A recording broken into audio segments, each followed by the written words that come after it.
How can anyone describe or comprehend an experience of consciousness so foreign to our normal human individual experience?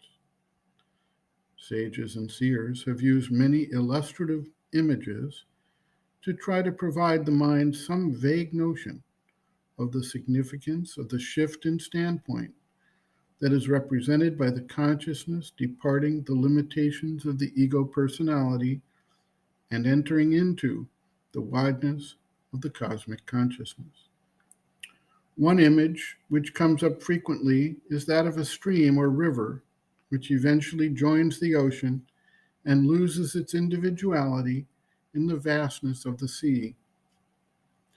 As humanity comes to grips with the tragic existential crisis caused by our limited egoistic view and actions, and recognizes the need for a universal standpoint that encompasses the harmony and balance of the entire creation, it is clear that a subtle shift is already underway to move our vision away from the ego gratification towards a wider embrace of the oneness of all creation.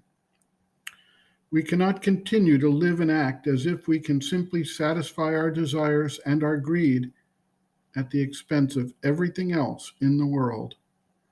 This is the basis founded upon the ego. Once we begin to recognize the interconnected and interdependent reality of all existence, we see our value structure change and our actions begin to take on a new direction.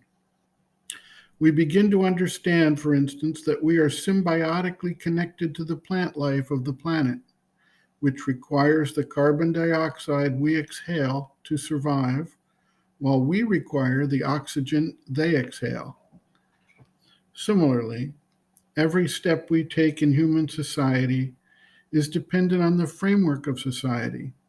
All those who prepared the way before us, all those interacting in the societal structure today, and even those who are coming in the future to follow along behind us.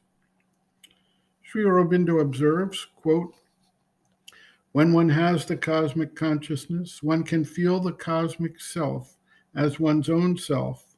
One can feel one with other beings in the cosmos. One can feel all the forces of nature as moving in oneself, all selves as one's own self. There is no why except that it is so, since all is the one.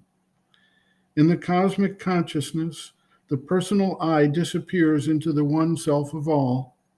The I, which alone exists, is not that of the person, the individualized I, but the universalized I, identical with all and with the cosmic self, Atman." End quote.